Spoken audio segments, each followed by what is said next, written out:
You're listening to the Spark Radio Network, Internet radio like you've never heard before. Innovation, creativity, and imagination are all said to begin with a spark. So fasten your seatbelt and take the ride of your life and listen for the spark. You are listening to KLRN Radio, where liberty and reason still reign. Most writers and radio show hosts know that to connect with your fans, you need to do more than just write books or record the latest podcasts. There are many different elements that go into forming an online platform, but there are also many hidden traps. To make matters worse, solid advice on how to survive the muddy waters is scarce. In the book Hidden Traps, I talk about some of the important issues of working with an online platform, highlighting traps that could put your physical or internet security at risk or be harmful to your reputation. Are your social media posts just links with a few disjointed words, making you look like someone who can't complete a sentence? Did your new website cost you more than you anticipated? Are you leaking your personal contact details across the web without even knowing it? Then you need Hidden Traps. Hidden Traps is now available in paperback and ebook from a variety of retailers, including Amazon, Barnes & Noble, and Kobo. Visit blackwolfpublications.com for more details.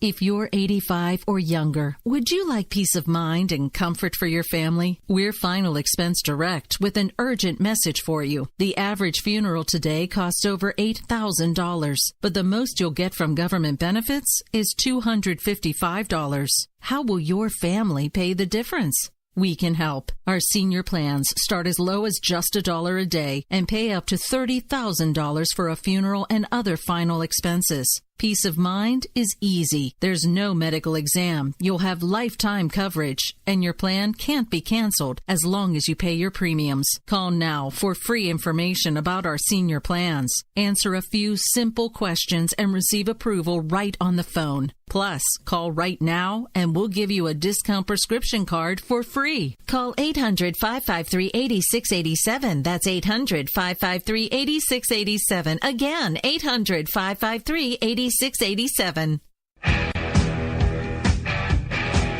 KLRN Radio has advertising rates available. We have rates to fit almost any budget. Contact us at advertising@klrnradio.com.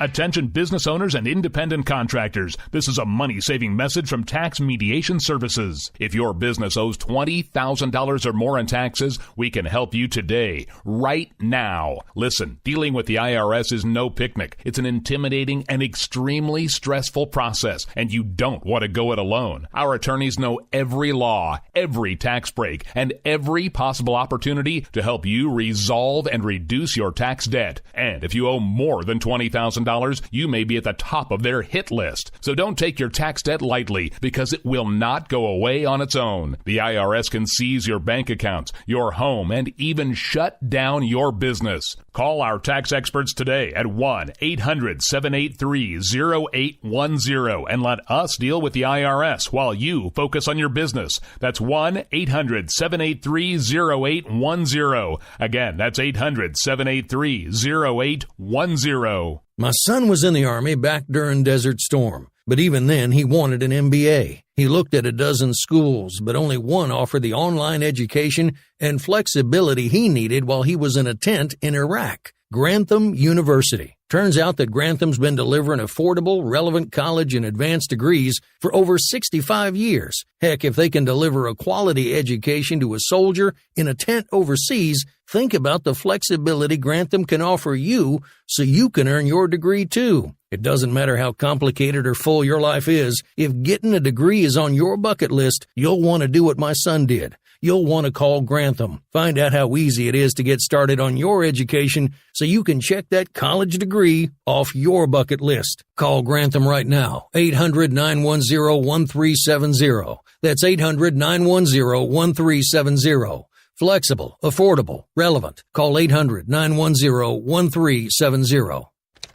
Sometimes riders feel lost, unsure why a passage may not be working. It takes another set of eyes to help us nurture our writing into full maturity. At Black Wolf Editorial Services, we strive to enable writers to develop and grow, offering manuscript critiques and line edits through a mentoring editorial style. We also offer assistance on generating a writer's bio for your websites. Black Wolf Editorial Services, nurturing your writing into maturity. For a full list of services, visit blackwolfeditorial.com. You're listening to the Spark Radio Network, internet radio like you've never heard before. Innovation, creativity, and imagination are all said to begin with a spark. So fasten your seatbelt and take the ride of your life and listen for the spark. You are listening to KLRN Radio, where liberty and reason still reign. Keep on doing what you do, Rick. You're my favorite host. Favorite host.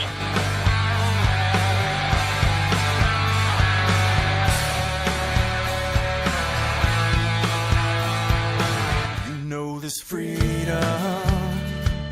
is anything but free.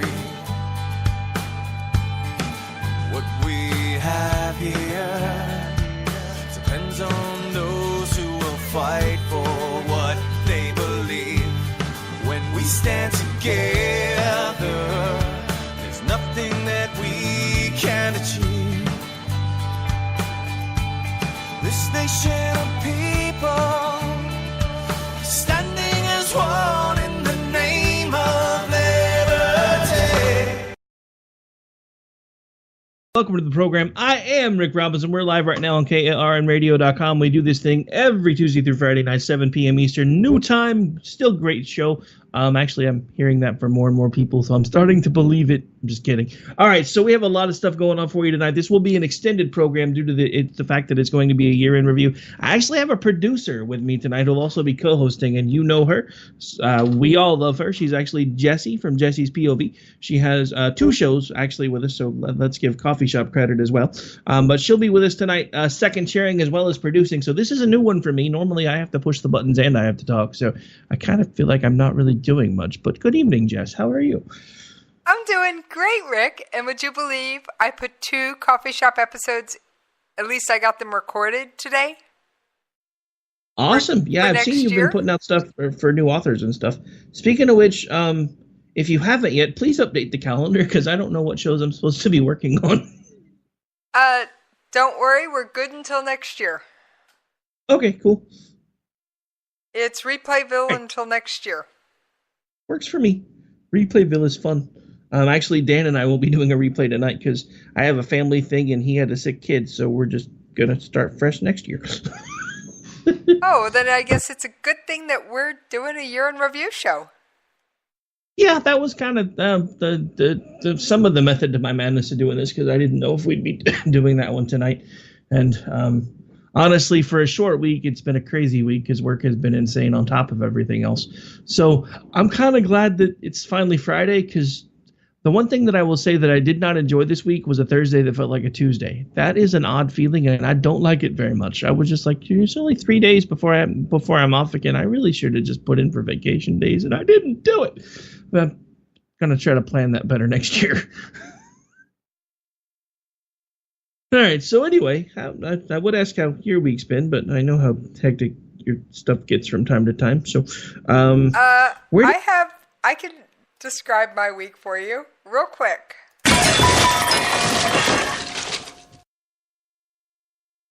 Nice.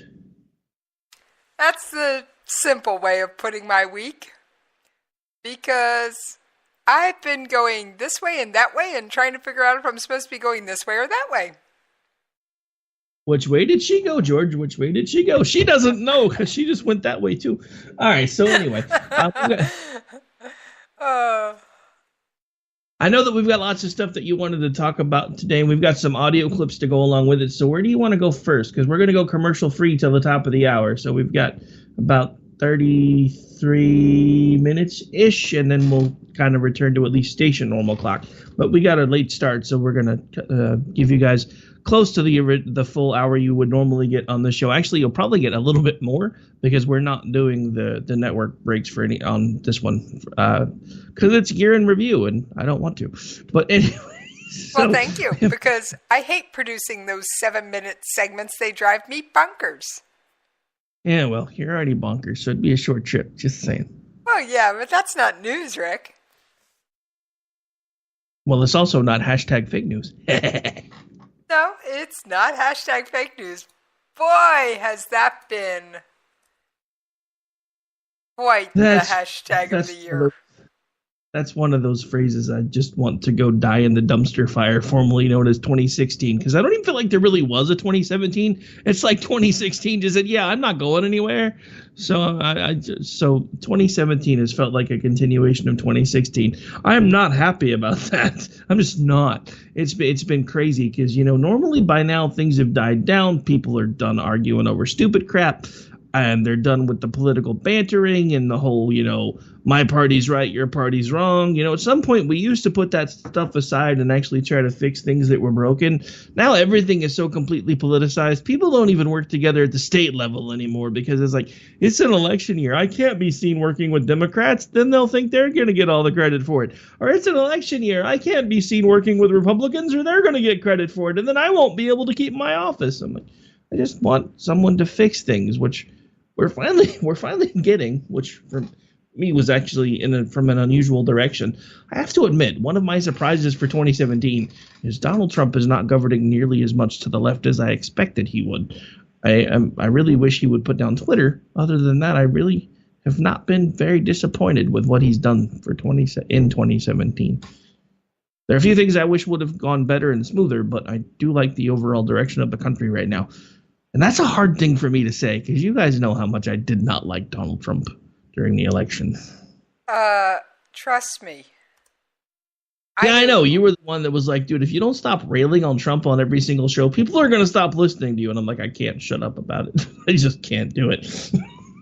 Well, I actually feel that I'm kind of probably getting the same way railing about North Korea. And I know this isn't the international side of things, but every time I turn around, there's some new dumb thing coming up, and I'm going, oh no, now I got to talk about him again. What I love is all the people that are like, saying they would rather trade Kim Jong-un for President Trump because they think he would do a better job. No, apparently these people want to starve and eat their dying relatives and animals to survive. Let that sink in.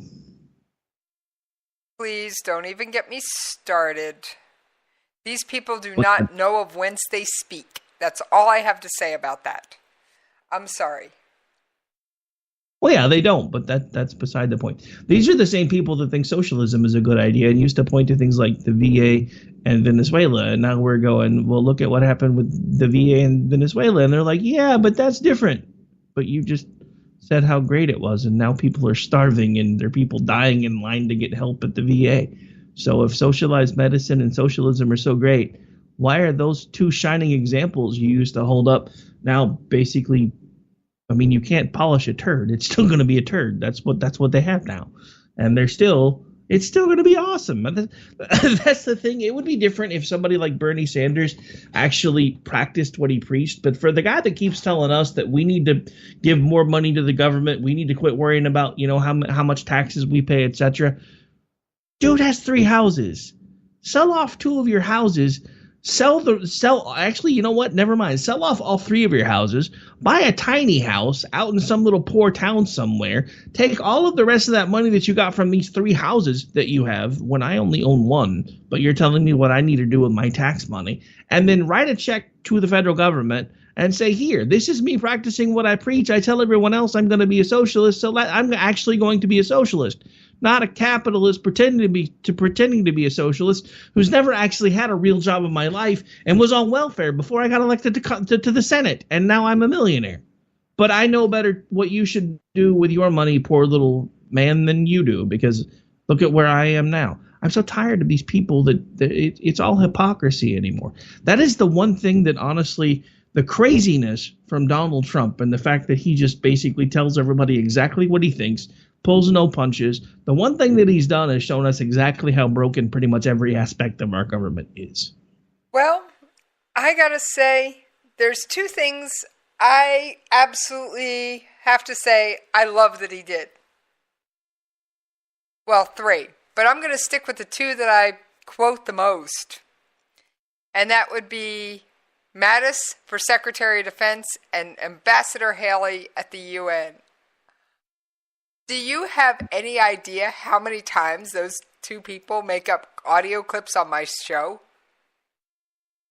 Oh, I talk about Haley probably at least twice a week. I don't usually run the audio, but she's usually in the show. I have to admit, she's kind of become my pick for the next time somebody runs for president with an R behind their name. I think I would love to see her behind the Resolute desk. And you know me, I don't normally go in that direction of U.S. politics, but they want a woman behind the Resolute desk. There she is. I mean, she'd get my vote. She can tell the world in very polite political speak to take a long walk off a short plank and stick it where the sun don't shine, all while smiling. And it's just... That's what makes her great, though, is she can basically tell people off with a smile to her face, and they think she's kidding, and she's like, no, I'm serious. And, I mean, she is... You want a woman behind the Resolute desk. There she is. And I don't know how else to put that one. I have no idea what to say or do about it, but there it is. I mean, she is just, without a doubt. In fact, I know this isn't the international show, but since we brought her up, I'm going to play a Nikki Haley clip. Go ahead. Now today, buried in diplomatic jargon, some presume to tell America where to put our embassy. The United States has a sovereign right to determine where and whether we establish an embassy.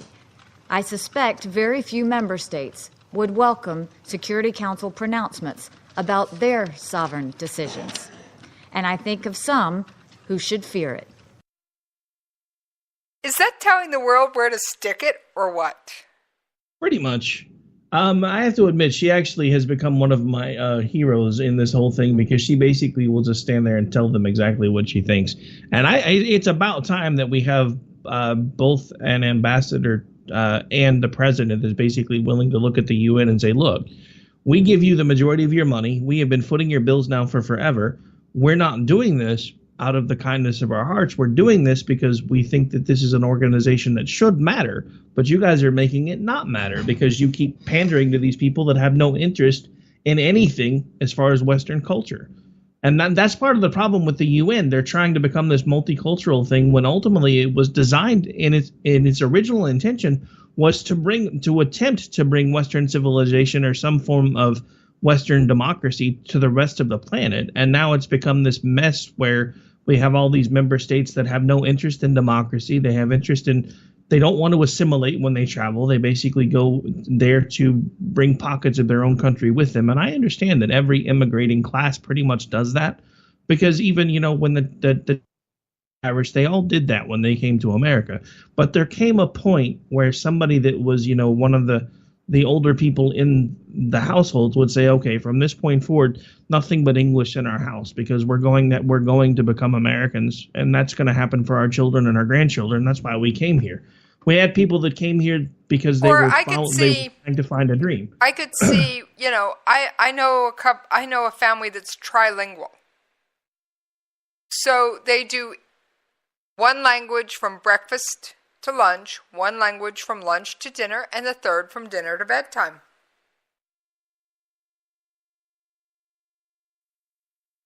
They speak 3 languages, and they do what? I missed part of that somewhere. That's okay. They do the first language from breakfast to lunch, from the time they get up until lunch. The second language is from lunch to dinner. And after dinner to when everybody goes to bed is the third language. Huh, that's interesting. That's a new one on me. I haven't really heard of anybody doing that before. But it's their way of making sure that their children grow up with the languages of both of their parents' heritages. Because in that house, you have English, Spanish, and Hebrew. Go ahead. Sorry. That's okay. Now, what were you saying, Rick? I was going to say, no, I mean, that makes sense. I don't really want anybody to give up their culture. There just comes a time when people have to decide. I mean, if they're coming here to be a part of America, then there has to be a time when they decide that they're going to come here to be a part of America. We have way too many people anymore that aren't actually immigrating. They're just coming here. That there is a huge difference. I agree. Now, I found an audio clip. Got to talk about this one, so I'll play it for you. I think it's a disgrace that information that was false and fake and never happened got released to the public. As far as BuzzFeed, which is a failing pile of garbage, writing it, I think they're going to suffer the consequences. They already are. And as far as CNN going out of their way to build it up, it was just reported that it wasn't this Michael Cohen they were talking about. So all night long, it's Michael Cohen. I said, I want to see your passport. He brings his passport to my office. I say, hey, wait a minute. He didn't leave the country. He wasn't out of the country. They had Michael Cohen of the Trump Organization was in Prague. It turned out to be a different Michael Cohen. It's a disgrace what took place. It's a disgrace. And I think they ought to apologize to start with. Your organization's terrible. Your organization's terrible. Let's go. Go ahead. Quiet. Quiet. Go ahead. She's asking a question. Don't be rude. Don't be rude. Don't be rude. No, I'm not going to give you a question. I'm not going to give you a question. You are fake news.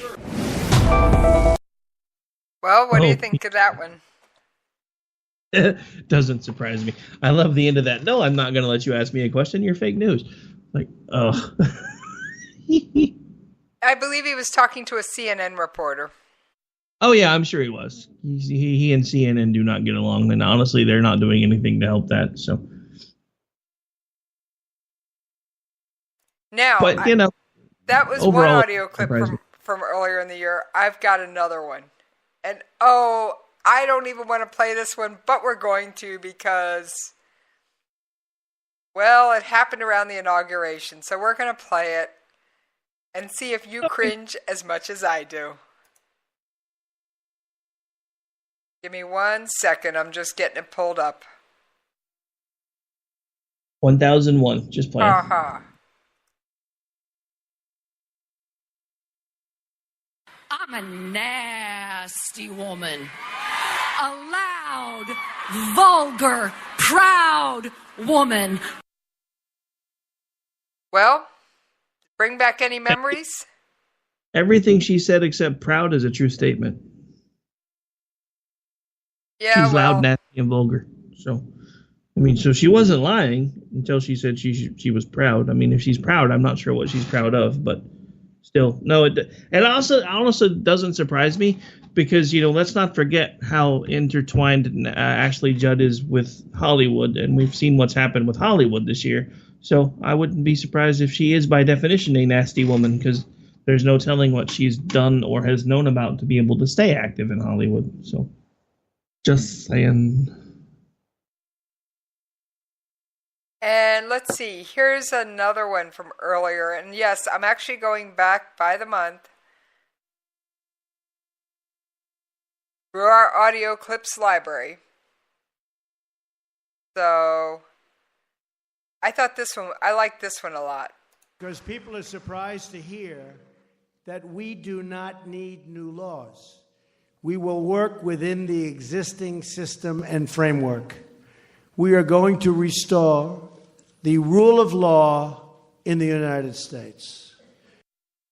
All right. Has he lived up to that one, Rick?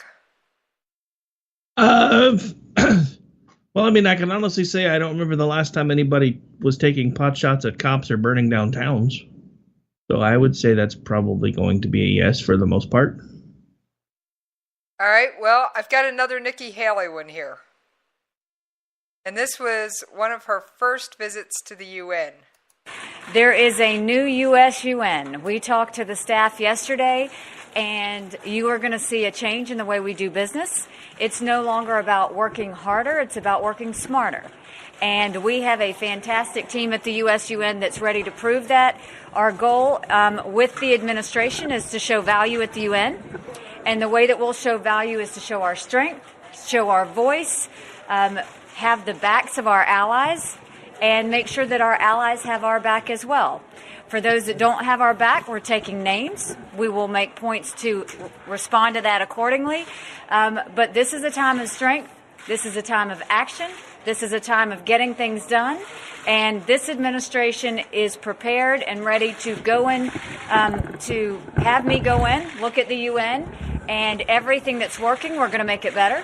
Everything that's not working, we're going to try and fix. And anything that seems to be obsolete and not necessary, we're going to do away with. But this is a time of fresh eyes, new strength, new vision, and a great day at the USUN. Thank you very much.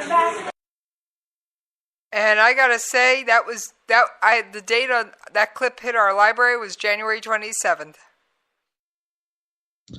So, I mean, yeah, she's basically said exactly what she meant there, and she's done pretty much that. They have basically done everything that she just said, and honestly, that's one of the things that I've liked. One of the surprises for me was to hear Trump say, there are going to be repercussions for those of you that may be about to vote against us on this stupid referendum thing that you're about to do. That's not binding anyway. I mean, what the hell's the point in that? I mean, what was it, just so they could shake their fist at us? Yeah, pretty much. It was. I guess. Go ahead. It was their way of saying, U.S., you've overstepped your bounds. Get back in your corner. We overstepped our bounds by deciding where we want to put our embassy? I thought pretty much any sovereign nation could do that. Well, so did I. So does Nikki Haley. But all I gotta say is, well, guess what?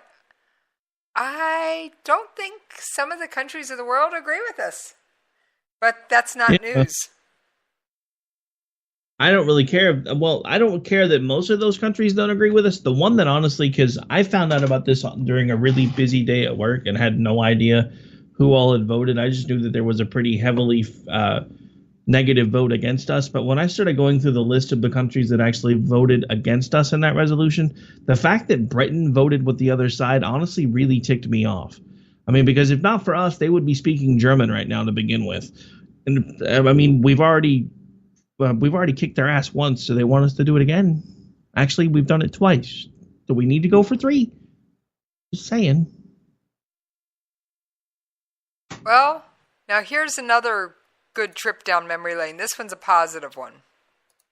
Today I am keeping another promise to the American people by nominating Judge Neil Gorsuch of the United States Supreme Court to be of the United States Supreme Court.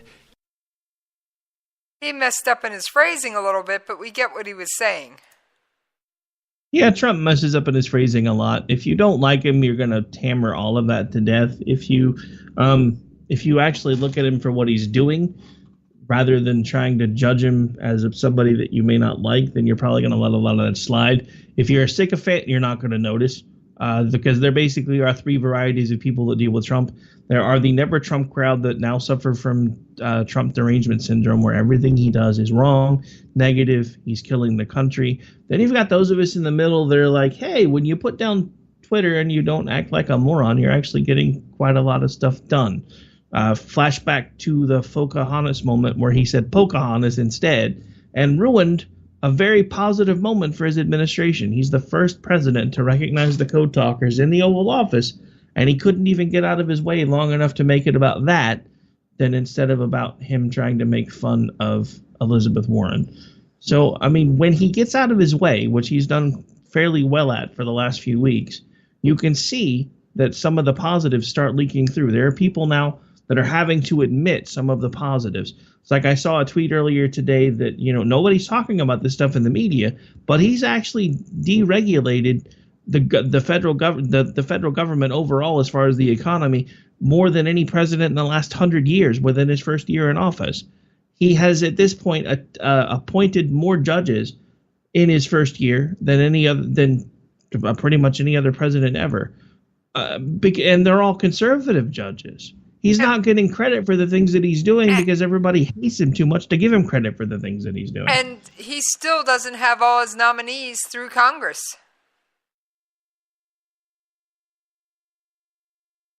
I mean, to me, it's just astounding because, I mean, I was talking about this yesterday. I actually got blocked by somebody yesterday that we were following each other up until 30 seconds after our first exchange in quite some time, because somebody had pointed out, now that we have tax cuts, what's next?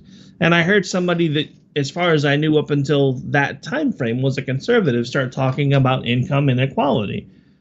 So I didn't attack him for it. I just basically tweeted back that there will always be inequality in the world. You cannot legislate inequality. The only thing that can allow you to overcome inequality is freedom. Freedom is the only vehicle that will allow you to do that. And I basically got blocked, and I was called a Trump pansy because I'm a fan of his tax cuts. Why would I not be a fan of people that I know getting anywhere from $40 to $75 a week more in their pocket, even on the low side scale of things for those of us that pay taxes? That's a big jump. I mean, if you really stop and think about it, that's anywhere from $1 to almost $2 an hour of a pay increase. Because of that, I just found out that like my electric company here is a corporation. Thanks to the tax cuts, they're going to be saving hundreds of millions of dollars a year. They're talking about lowering our rates because of those tax cuts. So, I mean, you tell me what's working and what's not working. Because when we overtax everything, all they do is keep raising our prices. So we're losing money on the front end of our check. We're losing money on the back end of our check because everything's more expensive. And then the government wants to tell us that we have to pay people $15 an hour. So then that causes artificial inflation. Now we have people that are saying, hey, because of these tax cuts, we're going to give you guys one-time bonuses. There's companies now that are raising their wages voluntarily to $15 an hour. All of these people that were supposedly for all these things and didn't think the companies were going to do those things are now threatening to boycott the companies that are actually doing the things that they said they wanted them to do in the first place, because they're ticked off because it's happening because of the tax cuts, not because the government made them do it. Can you explain to me the logic behind this? Because there is none. To me, it's just like when people were rioting and looting and burning in the street, burning their towns down, then they go, well, the government doesn't care. Well, excuse me, what's the point of burning your own town down? I never could quite understand that one. I'm not sure either, but I'm hoping they don't figure out that burning down their own towns doesn't really work, because they better not come and try to burn mine down. We're a bunch of rednecks out here. You might not survive. I'm just saying. Well, I've got it. Since we've mentioned Trump and police officers, I've got a little audio clip on that. Today, the president spoke before the major cities' police chiefs and the major county sheriffs' winter conference. In his remarks, the president reiterated his commitment to a great national partnership between his administration and law enforcement. While there are many things that the federal government can do to improve safety in our communities, it truly rests with the police officers, sheriffs, and deputies who risk their lives every day on our streets. And their mission is critical to the future of this country. And he has certainly, you haven't heard about people, there's still been some, but not as many. People just slamming the police as much as what had happened. Now, I actually learned something about a member of Hollywood I didn't know this year. How familiar are you with Ashton Kutcher? Ashton Kutcher? Familiar with him from that 70s show. Kind of liked his portrayal of Steve Jobs. Although I think some conservative talk show hosts use lines from that movie too much to try to paint him as a conservative when I'm not quite sure that he is. But not sure where you're going with it. I'm somewhat familiar with him, but I haven't really heard him making the news this year. So what did I miss? Well, I tripped over this. And you know me, I'm always trolling how many news places. And one of the things I do, and I'm not sure, I know most of America doesn't, is I actually watch congressional hearings. Now, I don't get them all, and I tune a lot of them out. But Ashton Kutcher was in a congressional hearing in February. And I'm going to play a couple of his audio clips. And this is about the time when I start talking about politics that the internet trolls tell me to stick to my day job. So I'd like to talk about my day job. My day job is as the chairman and the co-founder of Thorn. We build software to fight human trafficking and the sexual exploitation of children. And that's our core mission. My other day job is that of the father of two, a 2-month-old and a 2-year-old. And as part of that job that I take very seriously, I believe that it is my effort to defend their right to pursue happiness and to ensure a society and government that defends it as well. How's that for something you didn't know? Actually, once you reminded me that it happened in February, I actually did remember that. I was kind of shocked when I found out about his involvement with stuff like that because I hadn't heard anything until then. But pretty awesome, if you ask me. Well, like I said, it's been one of those. It caught me, the fact that there was a Hollywood celebrity, and I do have to play this audio clip just because it's funny. At a congressional hearing. It doesn't happen that often. And John McCain took a look at him, and here's what John McCain had to say. I also want to thank Elisa and Ashton. Ashton, you were better looking in the movies. Anyway, that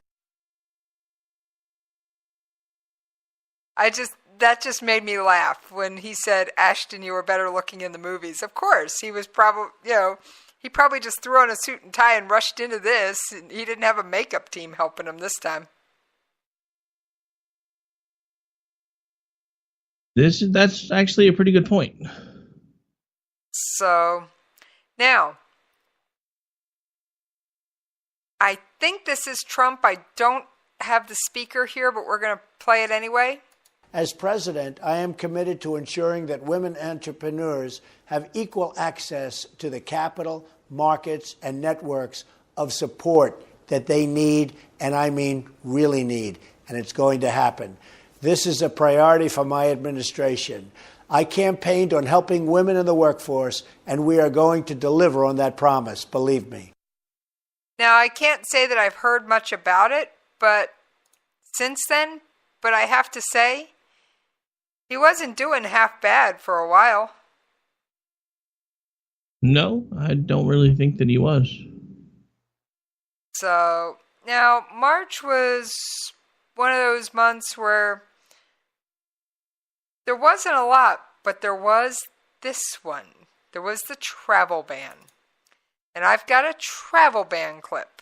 So, okay, Zeke. The second topic was actually on the immigration executive order. The president back in January tweeted about a 1-week delay on the travel ban would have let bad dudes enter the country. This particular revised order doesn't go into effect for another 10 days. So what changed? How does that undercut your argument that the nation was at risk? Well, I mean, I would argue that the court kind of undercut our argument by not reading the U.S. code the way it's intended to.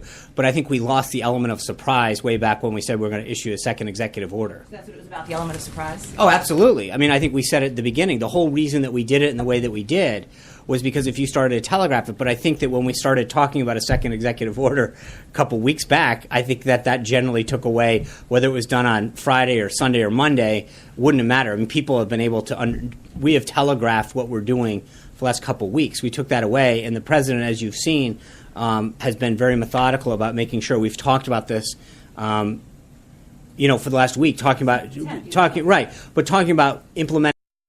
So, yeah, there was all the hullabaloo about the travel ban in March. Well, there's been hullabaloo about that for pretty much most of the year because it's been enforced, it's been retracted, there have been judges trying to fight it. Anytime somebody steps up and says he can use it, there's another judge that tries to fight it, and I'm just like, ugh, over all of it. Now, let's see, what else? We are almost at the top of the hour, so I've got to try and make this a quick one.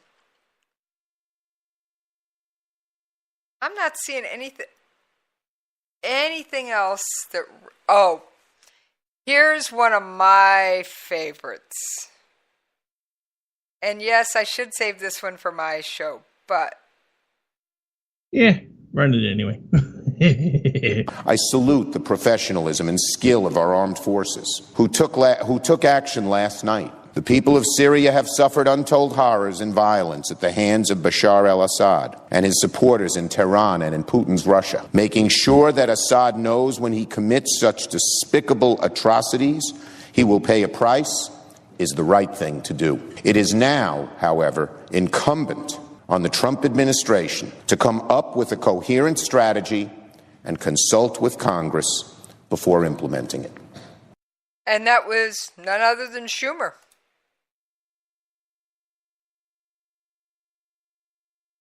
Yeah, no, I mean, so. Yeah.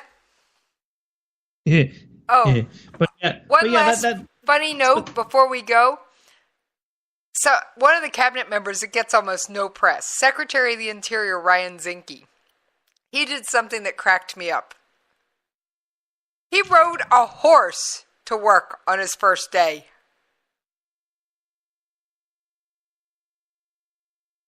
He rode a horse? I hadn't actually heard anything about that. On his first day in office, he showed up on a horse.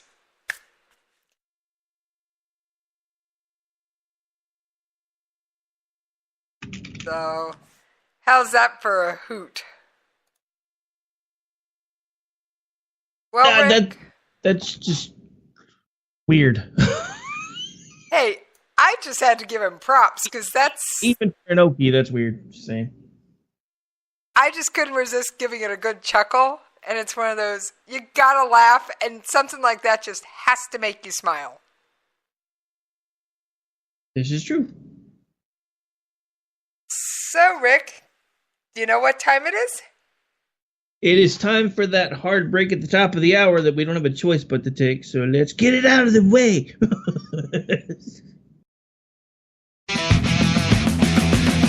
You're out here acting so tough, and now I'm calling your bluff.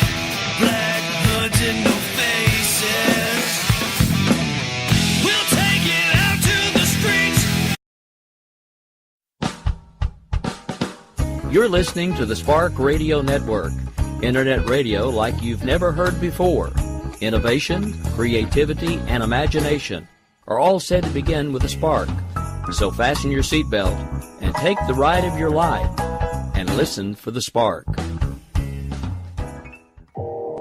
You are listening to KLRN Radio, where liberty and reason still reign.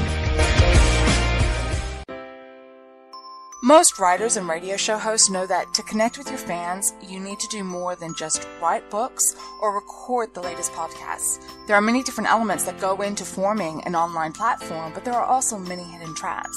To make matters worse, solid advice on how to survive the muddy waters is scarce. In the book Hidden Traps, I talk about some of the important issues of working with an online platform, highlighting traps that could put your physical or internet security at risk or be harmful to your reputation. Are your social media posts just links with a few disjointed words, making you look like someone who can't complete a sentence? Did your new website cost you more than you anticipated? Are you leaking your personal contact details across the web without even knowing it? Then you need Hidden Traps.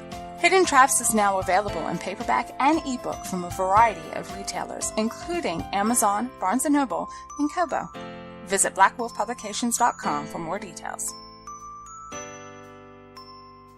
If you're 85 or younger, would you like peace of mind and comfort for your family? We're Final Expense Direct with an urgent message for you. The average funeral today costs over $8,000, but the most you'll get from government benefits is $255. How will your family pay the difference? We can help. Our senior plans start as low as just $1 a day and pay up to $30,000 for a funeral and other final expenses. Peace of mind is easy. There's no medical exam. You'll have lifetime coverage, and your plan can't be canceled as long as you pay your premiums. Call now for free information about our senior plans. Answer a few simple questions and receive approval right on the phone. Plus, call right now and we'll give you a discount prescription card for free. Call 800-553-8687. That's 800-553-8687. Again, 800-553-8687.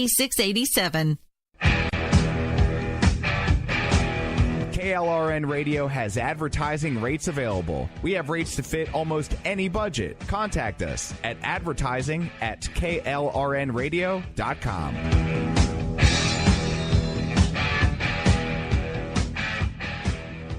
Attention business owners and independent contractors. This is a money-saving message from Tax Mediation Services. If your business owes $20,000 or more in taxes, we can help you today, right now. Listen, dealing with the IRS is no picnic. It's an intimidating and extremely stressful process, and you don't want to go it alone. Our attorneys know every law, every tax break, and every possible opportunity to help you resolve and reduce your tax debt. And if you owe more than $20,000, you may be at the top of their hit list. So don't take your tax debt lightly, because it will not go away on its own. The IRS can seize your bank accounts, your home, and even shut down your business. Call our tax experts today at 1-800-783-0810 and let us deal with the IRS while you focus on your business. That's 1-800-783-0810. Again, that's 800-783-0810. My son was in the Army back during Desert Storm, but even then he wanted an MBA. He looked at a dozen schools, but only one offered the online education and flexibility he needed while he was in a tent in Iraq. Grantham University. Turns out that Grantham's been delivering affordable, relevant college and advanced degrees for over 65 years. Heck, if they can deliver a quality education to a soldier in a tent overseas, think about the flexibility Grantham can offer you so you can earn your degree too. It doesn't matter how complicated or full your life is. If getting a degree is on your bucket list, you'll want to do what my son did.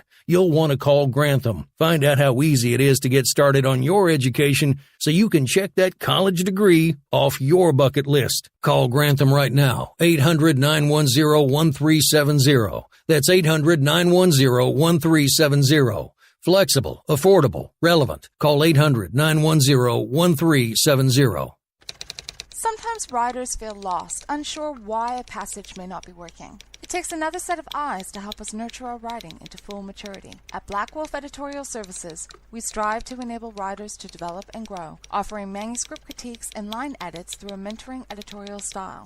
We also offer assistance on generating a writer's bio for your websites. Black Wolf Editorial Services, nurturing your writing into maturity. For a full list of services, visit blackwolfeditorial.com. That's where we can meet. You bring your sticks, I'll bring gauges. Just don't know what you've been asking for. This means war. Lock 'em up, knock 'em down. This means war.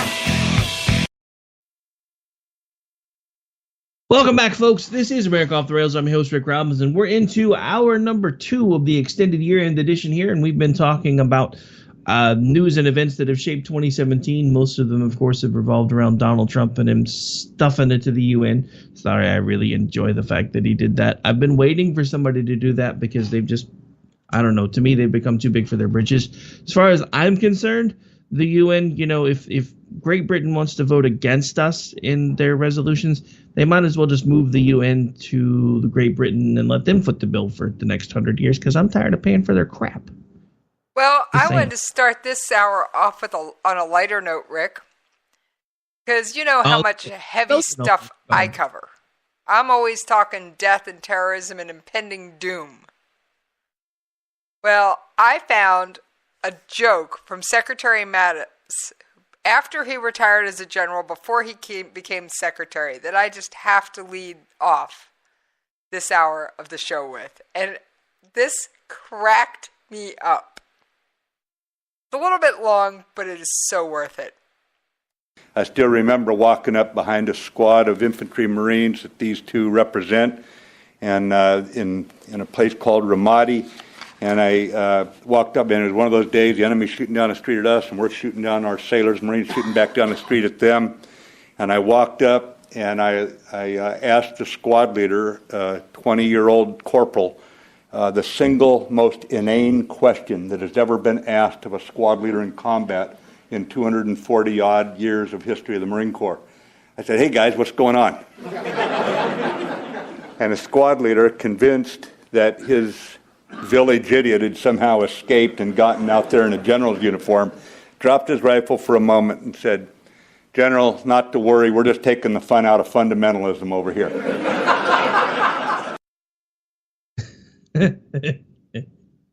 That's funny. I had to mute my mic because I was cackling through the whole thing because I knew it was coming. But that one just cracks me up every time. I mean, really? And just put yourself in the position of that poor corporal. He's in the middle of a firefight, and this general strolls up. "What's going on today, guys?" Yeah, I'm sure he thought his village idiot had somehow shown up and he was wearing a general's uniform. Oh, crap. Oh, that is funny. This meme kind of sums up most of 2017. College kids need a safe space because their candidate lost an election. We watched a space shuttle explode and couldn't even leave early from school. Yeah, that pretty well does sum it up. True statement, because I was actually in 6th grade. Actually, we were away from school that day. We were on a field trip, but we found out about it as soon as we got back from the field trip. The bus driver actually told us. So we're all bawling our eyes out on the way home because the bus driver decided, because the bus driver was in tears. And, of course, we were worried, but we were like, "What's wrong? What's the matter? What happened?" Because we're all coming back from a field trip having a great time, and she's like just bawling. So she finally tells us because we couldn't leave her alone. And then I was in a funk for days when that happened. I was in the 6th grade, and it's the first time I'd ever really had anything like that happen. And being the space junkie that I've always been, thinking about the fact that people that I looked up to had basically just been wiped off the planet in an instant was just something I really couldn't deal with at that age. But I talked to kids in other schools, like here in Oklahoma, because I had friends that I was still in contact with. And they were like, "Dude, we saw the whole thing happen on TV," and they wouldn't even. We had to. It was like we had to finish the rest of the day. I'm just thinking, if something like that happened now, they would close the schools down, send the kids home, give them grief counseling, and I'm just like, I don't know which way's worse, to be honest, because it's like the kids today don't have any coping mechanisms because they're told everybody's a winner, even though that's not a true statement. Everybody gets a trophy, and your guy wins, or your lady doesn't win an election, and suddenly even the college kids are, showing up to class in their pajamas, they're ordering pizza, they've got coloring books and crayons for them, and they have grief counselors on staff because Hillary didn't win an election. Picture this one, and this one's probably going to make you shudder. All right, I'm in the doom and gloom side of things. We had Secretary Mattis tell the 82nd Airborne that storm clouds are brewing over the Korean Peninsula. A day after, the U.S. Commandant of the Marine Corps told Marines in Norway, which is the first time since World War II that there have been Marines in Norway, tell his kids, "You're going to see a big war soon." Combine that with the fact that I happen to know that most of the reserve and guard units this summer are going to do combat deployment training. Like I said, I'm on the doom and gloom side of things. And it's just one of those things of, yeah. And that always brings me back to, this was a good recap, I believe, of things that had happened up to this point. And this is Admiral Harris. Last September, North Korea tested yet another nuclear device, and on July 4th of this year, Kim Jong-un successfully launched his first ever intercontinental ballistic missile, or ICBM.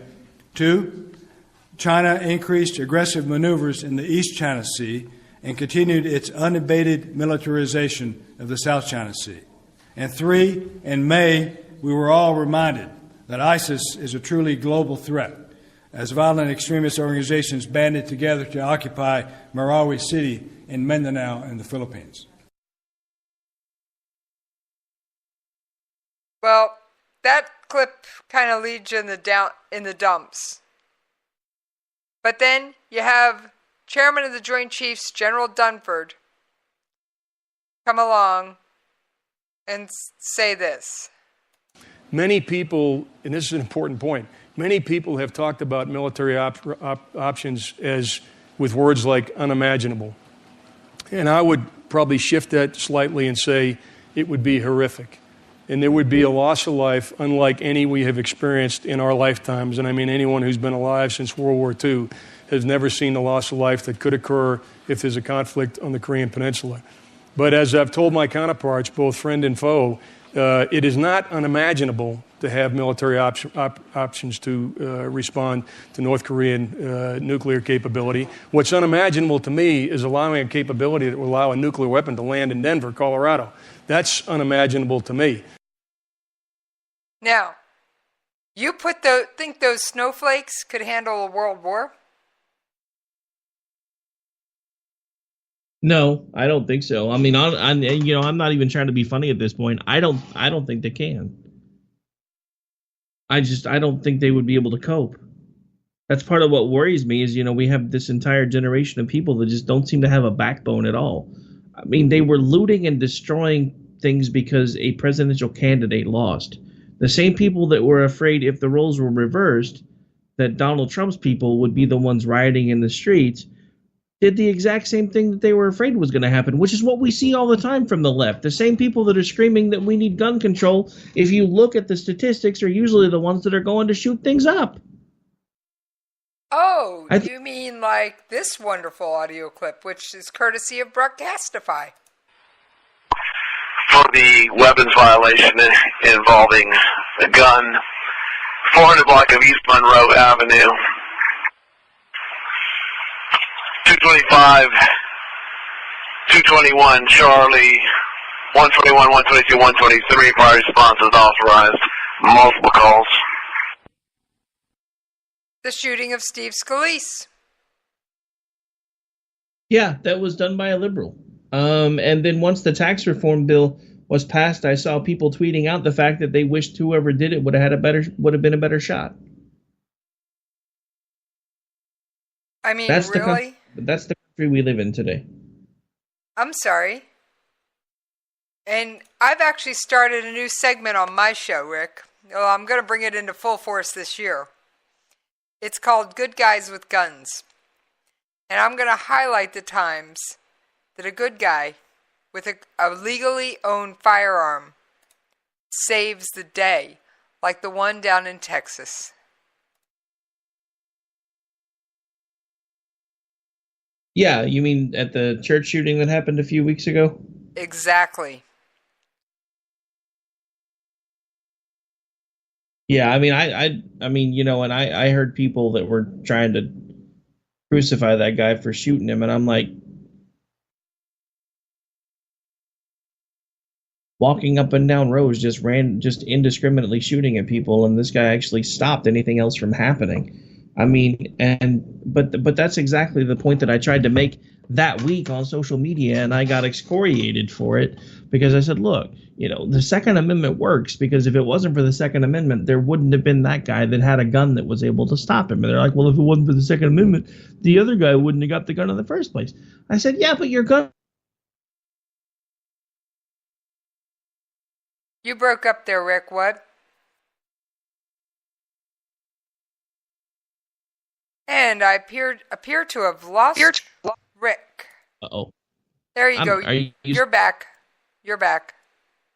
I don't know what happened there. But anyway, so what I was saying before I cut out was, by their own definition of what gun control should be, this guy that shot up that church never should have been able to get a weapon in the first place. What happened was the very same government that they expect to protect us from people with guns failed to protect us from this guy because they didn't update their databases. Let that sink in. The government failed. And it was and I have to say, as much as I love our military, it was the United States Air Force that screwed the pooch on this one. Yeah, I'm a huge. My family's been in the Air Force. I have cousins. My brother's been part of the Air Force. I actually was going to go in and decided to go a different direction. So I don't have anything personally against the Air Force, but this is one of the times that they really wound up with egg on their face, and I hope they do something to fix that in the future, because that's just terrible that they allowed that to happen. It is. And I've been accused of bleeding not red, but red, white, and blue more than once. And you know me, I am the first person that will step up and stand behind our men and women in uniform. Absolutely the first person. And I gotta say, they screwed the pooch this time. Now, then people... Oh, do you remember the ice cream scandal? Hang on, now I'm losing you. What scandal? Everybody tried to make a scandal out of the fact that Trump got 2 scoops of ice cream with his dessert one night. Oh, yeah, I remember that. I was LMAO, just saying. Yeah, I was right there with you going, guys, that's not news. That's right up there with them now trying to make hay out of the fact he drinks up to 12 Diet Cokes in a day. No offense. Jimmy cracked corn. And I don't care. What news I don't is that? I don't care. I mean, as long as he gets the job done, I don't care if he's drinking a 12-pack of beer a day, but apparently he doesn't drink, so. Not fermented alcoholic beverages.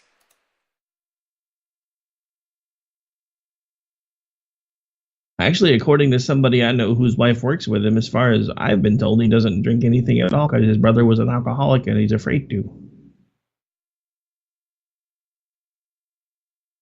Or doesn't want to because he saw what his brother went through. But, I mean, I don't know. That's third-hand information from me, so I don't know.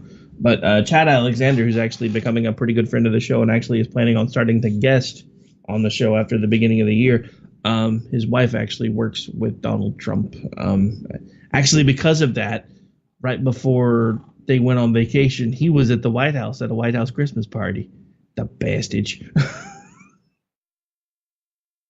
Interesting place to show up. Yeah. I gotta say, I'd probably go if I was invited to such a thing, but I prefer to stay quiet behind the scenes. Yeah, no, I mean, and we were talking about that one day on social media, and I told him, if I was in a position to be able to go, and even if I had gotten invited by the Obamas, I would have went. I mean, just to be able to go. And we were talking about all these people that are like, well, even if I got invited to the Trump Christmas party at the White House, I wouldn't go. I'm like, why wouldn't you go? That's a once-in-a-lifetime experience to begin with. It doesn't matter what letter they have behind their name or whether or not you like their policies. The simple fact of the matter is they're the president of the United States. Except this is the first time in history that we have people that are basically resisting to the point where they actually have "not my president" in their bio. And I'm like, well, unless you're from another country, he's your president. So deal with it. Exactly. Now, I was looking for the song, but unfortunately, I don't think I can play it.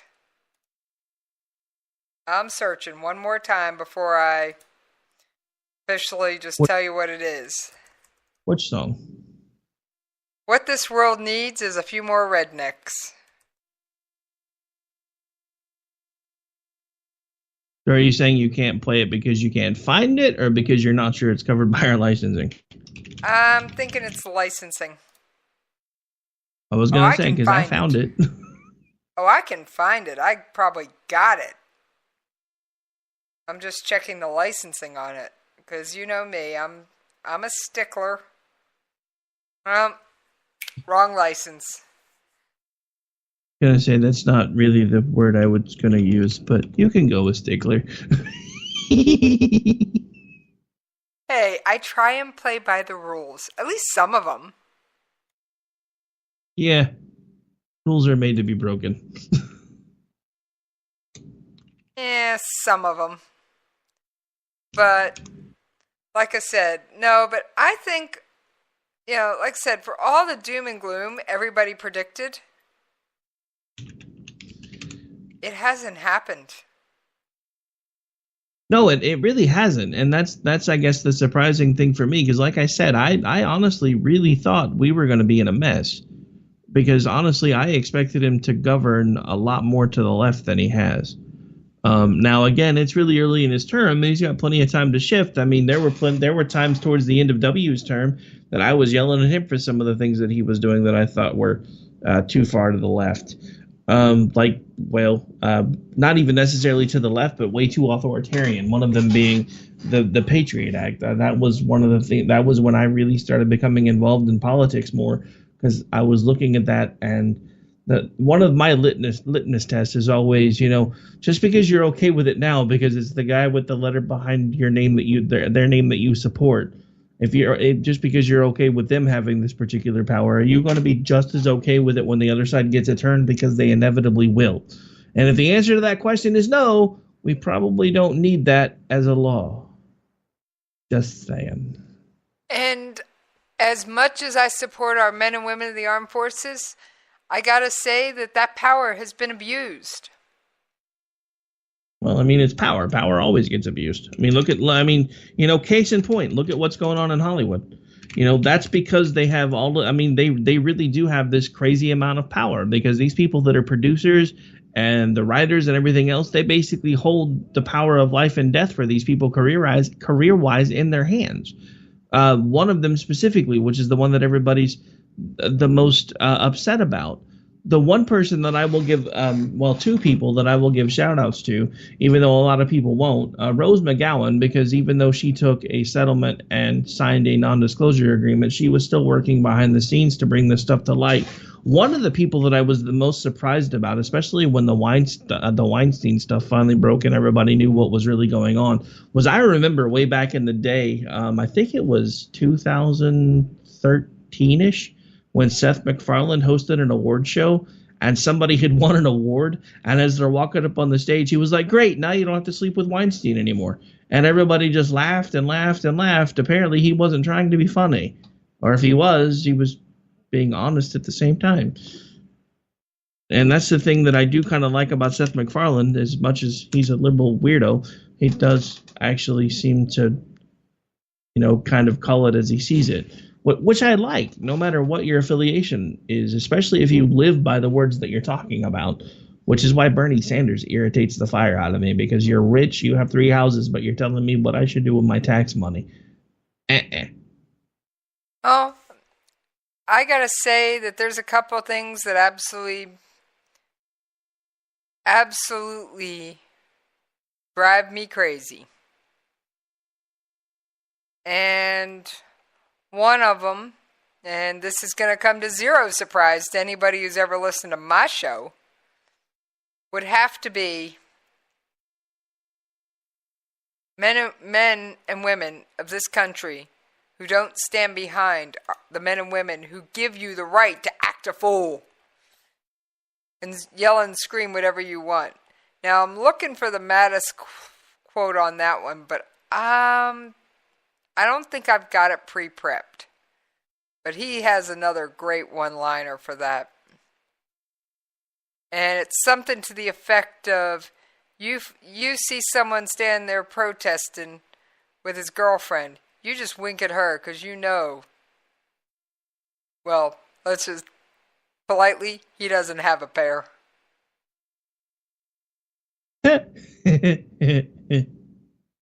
So, oh yeah, I'll have to see if I can find that one during our next commercial break, because that's a good one. And he says it so well, much better than I can. But no, so it's one of those things.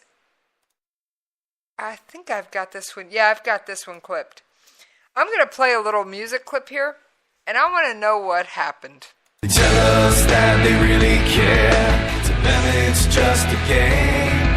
'Cause we were all Americans before the hyphens came.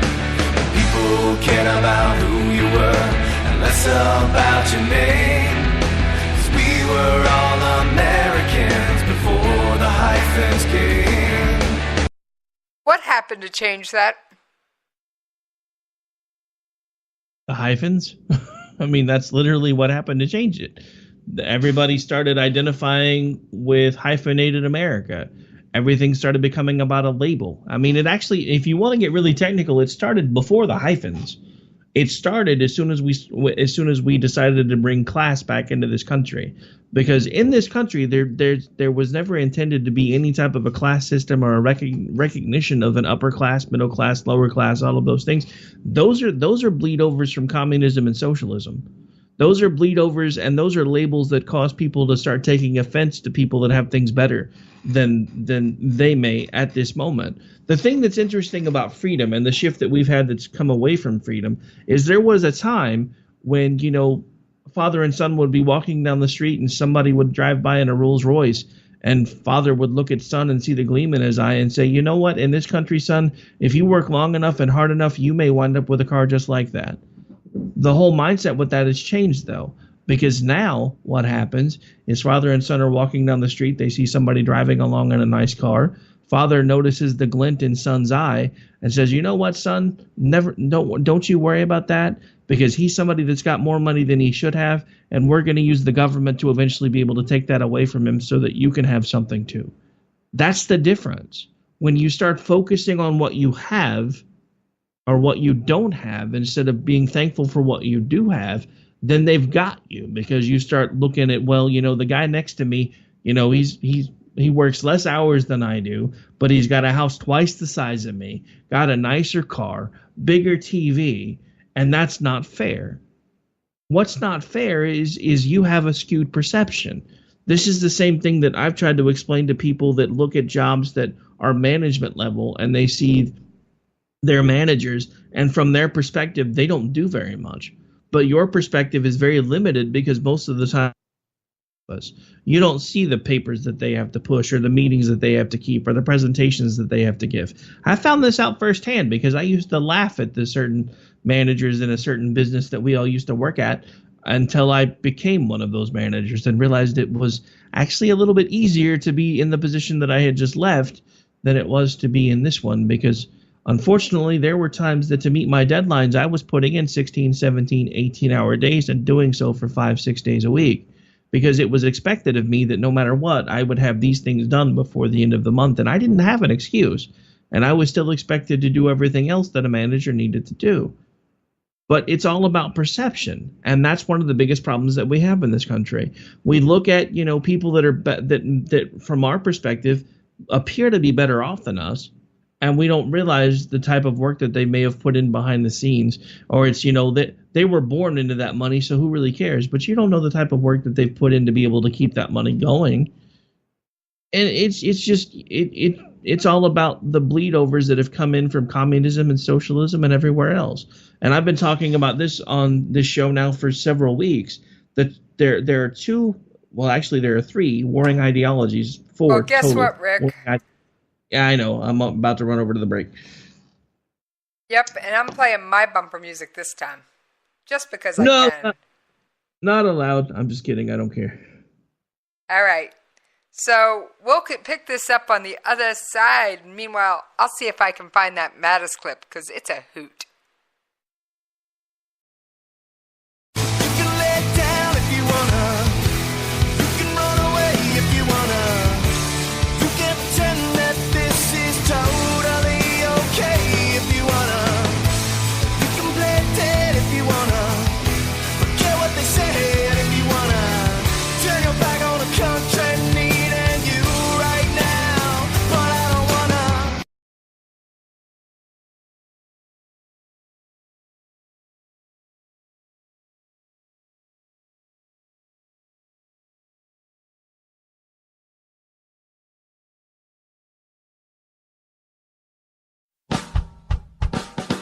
You're listening to the Spark Radio Network, internet radio like you've never heard before. Innovation, creativity, and imagination are all said to begin with a spark. So fasten your seatbelt and take the ride of your life and listen for the spark. You are listening to KLRN Radio, where liberty and reason still reign.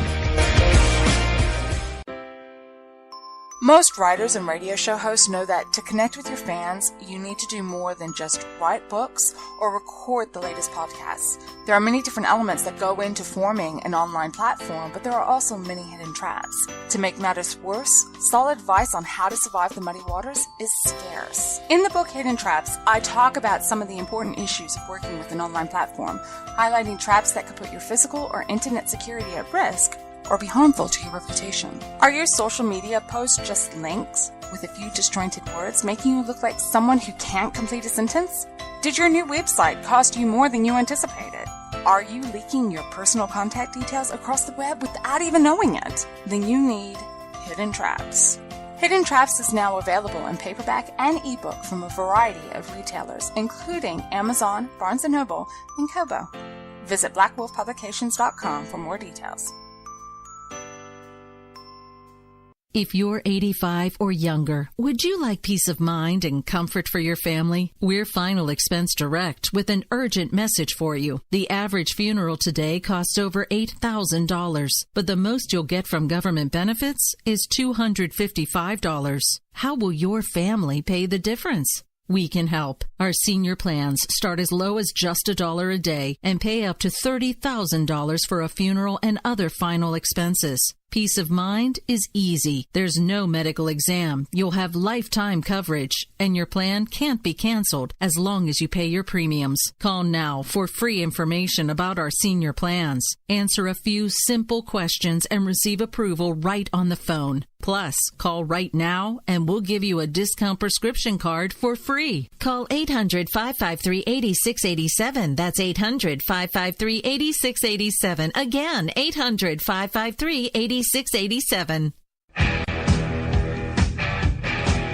KLRN Radio has advertising rates available. We have rates to fit almost any budget. Contact us at advertising@klrnradio.com.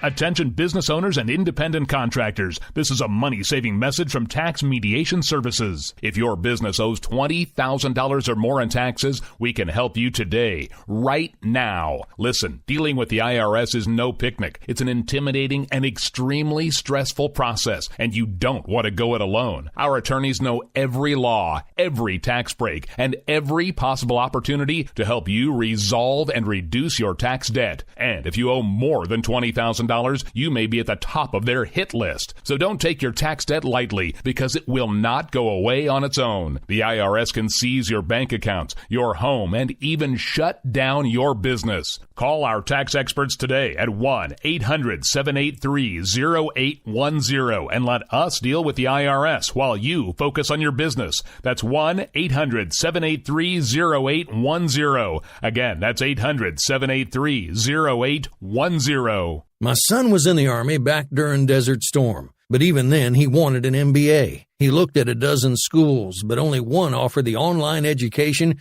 and flexibility he needed while he was in a tent in Iraq. Grantham University. Turns out that Grantham's been delivering affordable, relevant college and advanced degrees for over 65 years. Heck, if they can deliver a quality education to a soldier in a tent overseas, think about the flexibility Grantham can offer you so you can earn your degree too. It doesn't matter how complicated or full your life is, if getting a degree is on your bucket list, you'll want to do what my son did. You'll want to call Grantham. Find out how easy it is to get started on your education so you can check that college degree off your bucket list. Call Grantham right now, 800-910-1370. That's 800-910-1370. Flexible, affordable, relevant. Call 800-910-1370.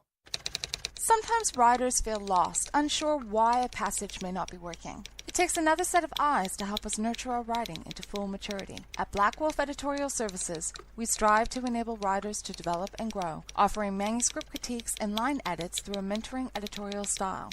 We also offer assistance on generating a writer's bio for your websites. Black Wolf Editorial Services, nurturing your writing into maturity. For a full list of services, visit blackwolfeditorial.com.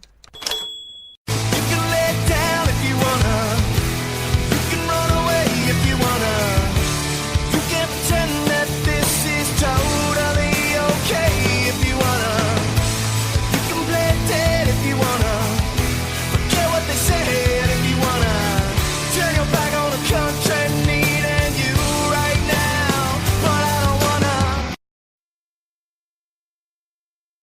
Welcome back, folks. This is America Off the Rails. My, oh my, the extended edition is going by almost as quickly as the standard-sized edition. We're already through the bottom of the second hour.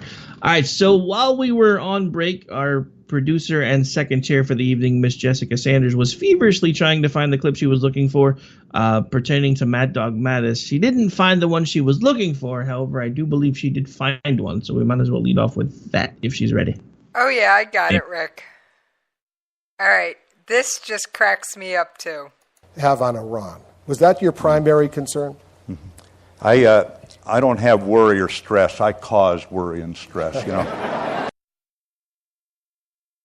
Well, I mean, he is a Marine, so.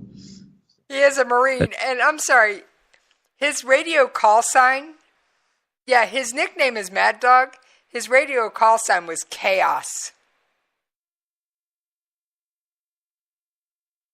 Well, I mean, if the handle fits, I'm just saying. Yeah, and it wasn't because he had chaos. Because he caused chaos.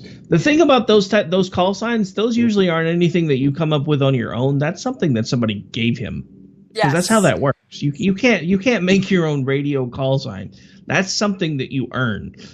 So the fact that somebody decided to dub him Chaos should tell you exactly what he meant about I don't have worries, I caused them. Yeah, between those two things, I mean, you know, it's just one of those. I am just sitting here going, oh, I could play Madison Haley clips for the rest of the show and just. Although I will play my little mashup. I don't know if you've ever heard my North Korea mashup. I probably have, but go ahead and play it anyway, because there may be some folks that haven't. So we have 20 years of failed approach. The regime has shown time and again that it doesn't want to talk. North Korea's launch of an ICBM is a clear and sharp military escalation. North Korea does not want to be part of a peaceful world. His abusive use of missiles and his nuclear threats show that he is begging for war. I said the days of talking were over, and it was time to act. North Korea best not make any more threats to the United States. They will be met with fire and fury like the world has never seen. I have no problem kicking it to General Mattis because I think he has plenty of options. General?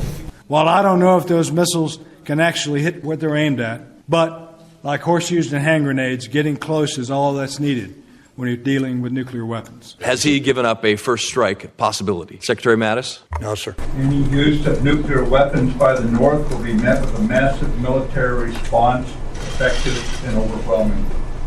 Make no mistake, any attack on the United States or our allies will be defeated. I think that sums it up pretty much right there. Yeah, but I gotta throw this in just for fun. I'm so lonely. Just cuz. Anyway, so yeah, you know, all in all, I think, honestly, I've had quite a few things that I was happy to see happen in 2017. One of them was the fact that we finally have a president who's at least trying to stand up to this moron. I'm really hoping things don't continue to escalate because I don't think that, I hope they won't anyway, to the point where we may glow in the dark soon. What concerns me, though, is thanks to this, you know, massive amount of money that was paid to Iran and then us freeing up a lot of their resources, thanks to the Obama administration, I honestly, and you and I have talked about this before, I think they're the reason that North Korea has suddenly come along leaps and bounds in their ICBM technology. And so I can't disagree with you because that should be traced right straight back to the Obama administration. It should be another thing that they wind up going to prison for, but they probably won't. I can't disagree with you because what was little known, and I brought this up on my show, but I'll say it more for your show. All right, you had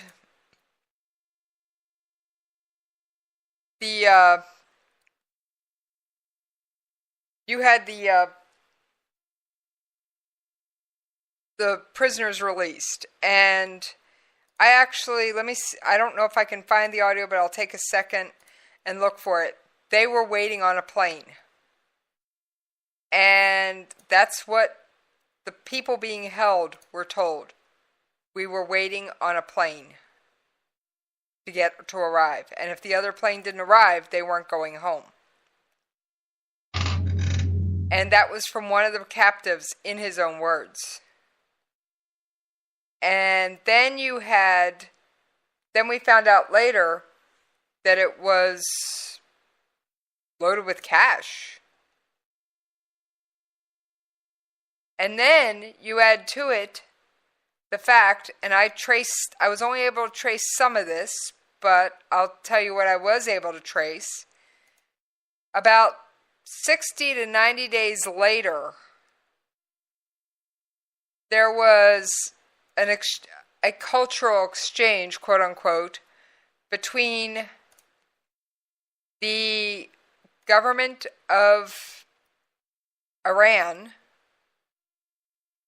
and the government of North Korea.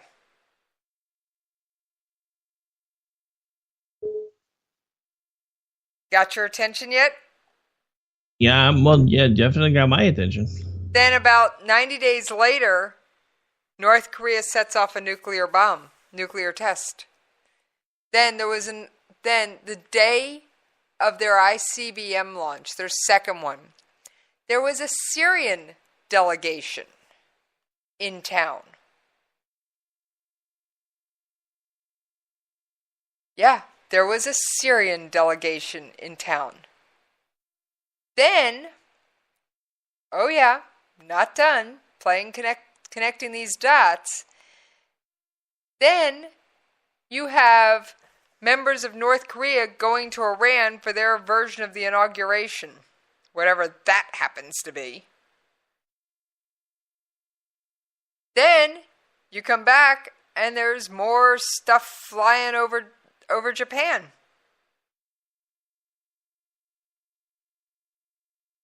Like I said, it's a pretty interesting connect the dots, and I can't connect them all. But I'm willing to say, yeah, there's definitely something there. And I'm looking for an audio clip. I'm going to have to look by date here because I know when I recorded it. Ah, yes. And North Korea is a known weapons proliferation state. For anybody that needs a reminder, I'll take them back to this, which is from a congressional hearing, and I don't have the speaker noted or the exact date, but it bears listening to. 10 years ago, the North Koreans transferred a plutonium production reactor to Syria. It was crushed by the Israelis. If it had not been crushed, that reactor could be providing plutonium not only to Syrians, but to others who have traipsed through Syria, and these are pretty unsavory folks. And that's an image that goes to nuclear terrorism we don't like to contemplate. So we need to somehow impress upon the North Koreans that's not a move we want to see again. Now, here's the other thing, and this is from the same hearing. A decade ago, we were worried primarily with North Korea about, one, a single actor, and number two, a conventional war that might take place.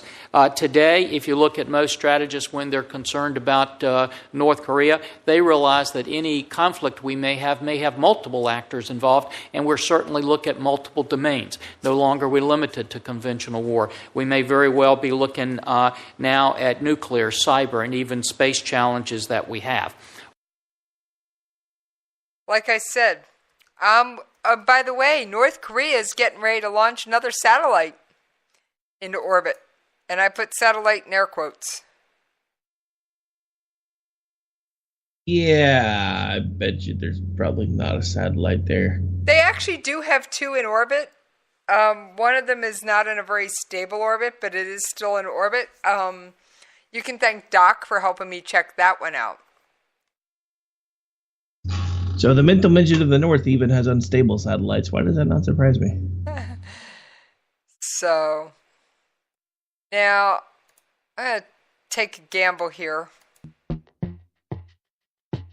on this. I have no idea. No, not what I wanted. I thought it was what I wanted, but it's not what I wanted. It's one of those those videos where they just put the quotes up and you don't actually hear them. Yeah, those are fun. Not the radio, though.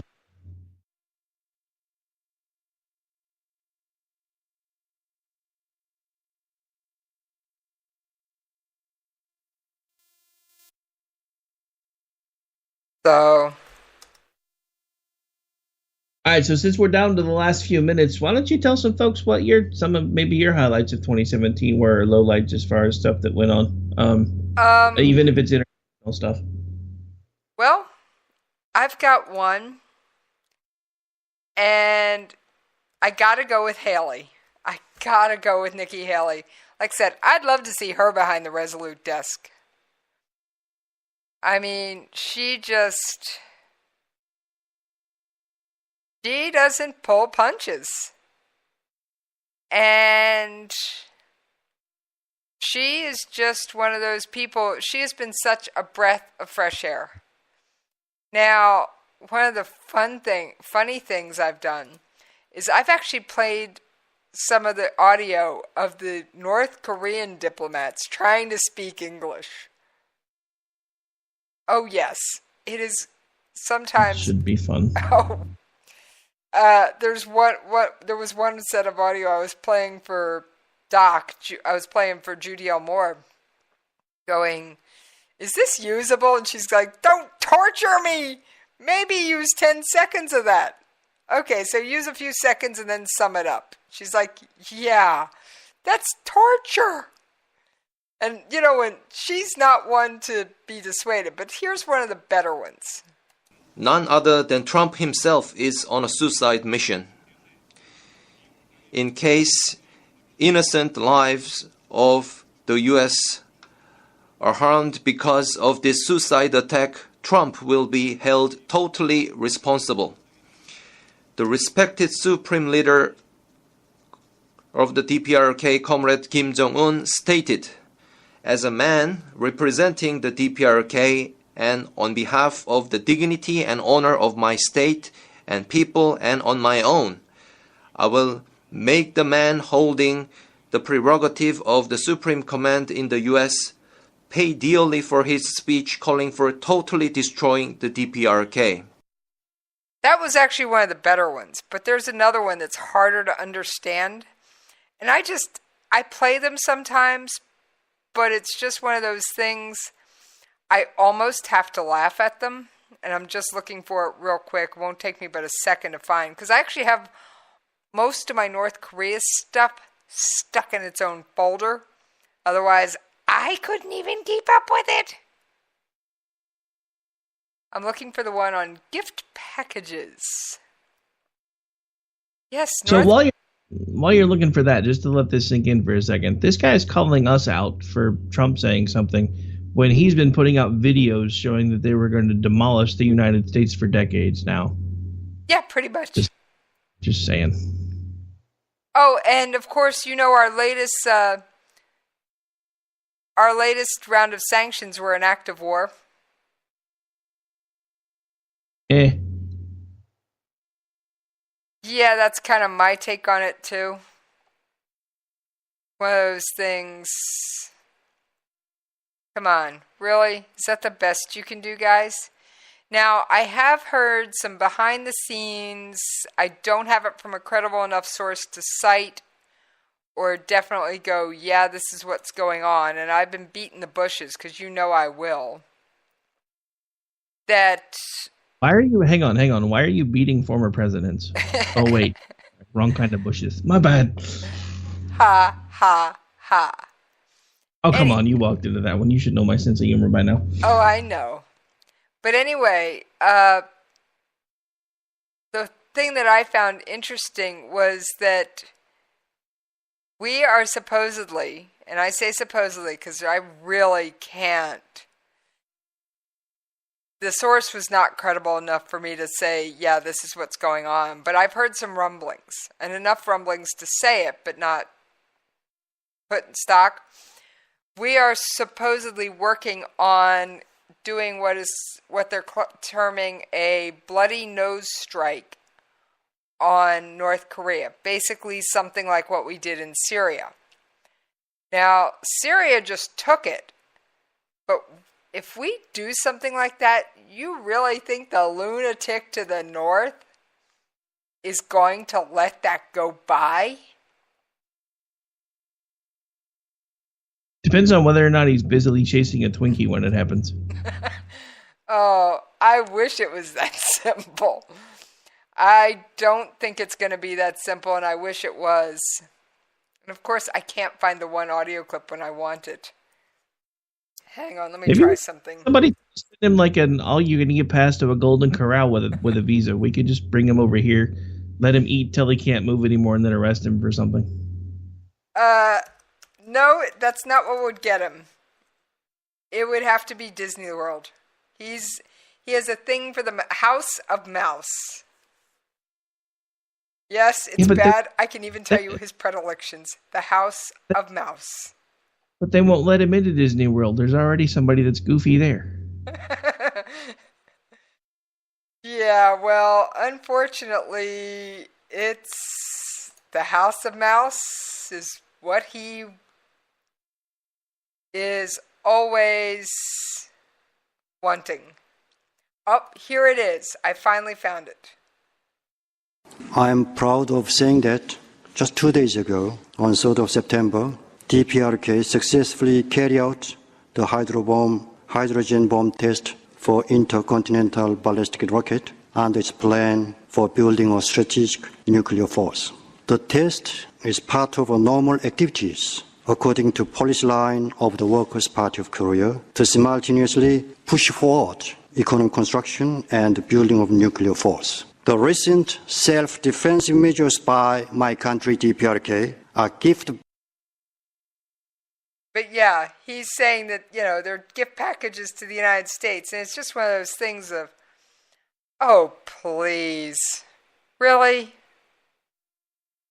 Do you not have anything better? And it just cracks me up. And I am working, by the way, for those of you who don't know, trying to connect the dots with that money from Obama directly to North Korea, but it's going to take some more time before I can do it. But I want to end on a good one. I want to end on a good note, okay? So I'm going to look for one more clip, and that will be the end of it, as far as I can say. And this is Secretary Mattis's DMZ speech. Now, I'd love to play it in its entirety, but it's over 2 minutes long, so it's your call, Rick. It's 2.5 minutes. You can play the whole thing. We're at 55 after, so if we can play that and then kind of wrap up, then we'll be good. Well, thank you, Minister Song, and I'm here today to reaffirm the United States ironclad commitment to the South Korean people. This visit today to this whichever route you choose. If you want to, portrays in very strong terms the difference we see between two nations. To the south lies a vibrant country, a vibrant economy, a free country, and it's underpinned by peace-loving members of a free society.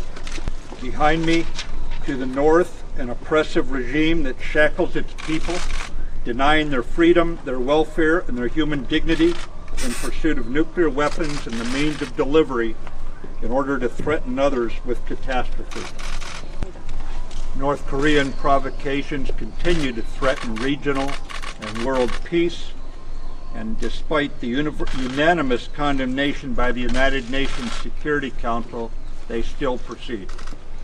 And as the U.S. Secretary of State Tillerson has made clear, our goal is not war, but rather the complete, verifiable, and irreversible denuclearization of the Korean Peninsula. Minister Song, 2 days ago at the ASEAN meeting in the Republic of Philippines, we made clear our mutual commitment to a diplomatic solution to address North Korea's reckless outlaw behavior. And together we noted that we are serious about solving this problem. 그리고 우리는 모두 함께 이 문제를 해결하는 부분에 있어서 진지한 모습을 갖추고 있다는 것을 다시 한번 말씀드립니다.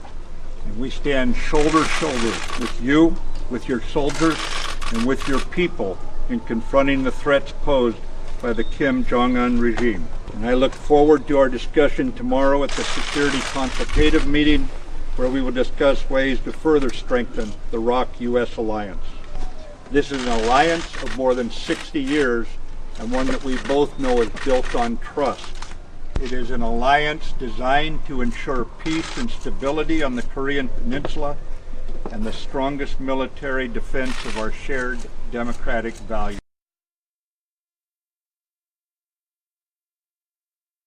And I have to add, he was standing, giving that speech with his back to North Korea. And that's what caused me to use the bumper for him of, I won't back down. Although, same could be said for Nikki Haley. Yeah, true enough. I mean, honestly, Nikki Haley's probably one of the rising stars on my political radar. I don't think she'll go anywhere but up from here. And as long as she continues to be a straight shooter, I think she's got a pretty good future. As far as, Mattis and the rest of the crew, Donald Trump's done a pretty good job of putting people together. I will say I was starting to get really nervous because he's had a lot of people that, he's had a lot of people for his first year that have just been like, okay, you're part of the cabinet. Oh, wait, now you're really not. But overall, considering the fact that this team has faced opposition from everywhere, I think they've gotten a lot done. I have to tell you, I am in a more positive viewpoint for 2018 than I expected to be right now, predominantly because of some of the things that Donald Trump has done with his team to unbridle our economy again, to the point where I remember when the idea of 2 consecutive quarters of above 3% GDP was like a pipe dream. Nobody thought it was ever going to happen again. Everybody actually expected under Trump that by now we would be maybe even into negative GDP because they were afraid in the dark. That he was just going to tank the economy, and nothing could be further from the truth because he's actually done things. Say what you want about his style, what he says. I wish he was more polished myself. I wish he would put down Twitter, but you can't argue with the fact that the man is a businessman, and it seems to be working because he's understood what we've needed to do to get our economy back in gear to the point where we have jobs that are coming back into this country now.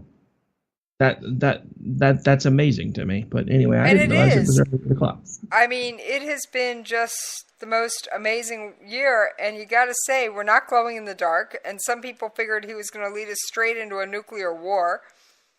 And I have to say, I love his tough stance with the UN. And Haley ended the year by cutting like 280 million or billion, I forget which, out of the UN budget. Well, as far as I'm concerned, we should put that towards all that money that everybody thought we were going to lose from those tax cuts. When the funny thing about that, and then we really do need to work on getting out of here, anybody that's buying the CBO scoring for those tax cuts isn't paying attention to the fact that they do their numbers all wrong. You can't judge an economy by what are called static numbers. An economy is dynamic. There are going to be things that are going to happen based on those cuts that are going to spur the economy further along. One of them, again, case in point, here in Oklahoma, thanks to the fact that, our largest electric company is a corporation. They're looking at saving hundreds of millions of dollars a year because of these tax cuts. So now we have legislators in the state of Oklahoma that are working to make sure there's legislation put in place to make sure that those savings are passed on to the customers. So in essence, we're lowering, they're going to be, if this works, they'll be lowering our electric bill, which should save us money. We're going to get more money back on our checks because we get to keep more of what we've earned. And we already have businesses that are raising people's wages. Let that sink in for a second. This one action is going to impact the economy in a multitude of ways because if that's happening here, it's going to be happening elsewhere. So prices are going to go down on certain things. You have more money in your pocket. We are still 95% an economy that's driven by service industry, so people having more money in their pockets and being able to spend it is going to help that part of the economy too. We have the jobs that are returning. We have manufacturing being spurred in this country for the first time really since the 70s. So, everything's starting to fire on all cylinders. And even with the economic forecast, if Obama would have been able to get everything firing like it is right now, he would have had the same type of growth, but he wouldn't do it because part of the reason the economy stalled under him, even though it was primed to take off, was all of the overburdensome regulations that he had passed by executive order, which Donald Trump is pretty much undone. But on that note, we are officially long, so why don't you remind folks where it is that they can hang out with you when you're not on the radio with me, and then feel free to close us out. All right, well, you guys can follow me on Twitter at Jesse's POV. And you can send your hate mail, comments, suggestions, ideas, thoughts, whatever you want to Jesse's POV at KLRNRadio.com. And if you're interested in being a guest on Coffee Shop, same email address, Jesse's POV, will work. And Rick, where can they find you? Not that they don't know, but where can they? You can follow along with me at Radio Host Rick. You can find me on Facebook. Of course, that's on Twitter. You can find me on Facebook by searching Rick Robinson. Just look for the guy with the cartoon cover of Time Magazine, because I had no idea when I set up my professional Facebook page, however, how many other Rick Robinsons there were on the planet, because I didn't realize there were that many of us out there. So I did something to make mine stand out a bit. You can also follow along with the show's Facebook page by finding America Off the Rails on Facebook. And that's pretty much it. You want to shoot me an email if you're old school, you can do that too at rick@klrnradio.com. Other than that, feel free to interact however you wish. All right, Rick. And I'm going to suggest, for everybody who doesn't know me, I'm going to do this one last time because it's going away as of next year. Rick, you might want to pull your headphones off. Yeah, I know what's coming. Yeah, you regulars know what's coming. You new listeners that have never heard me, you heard what I just told Rick. So, guess what? We're out of here!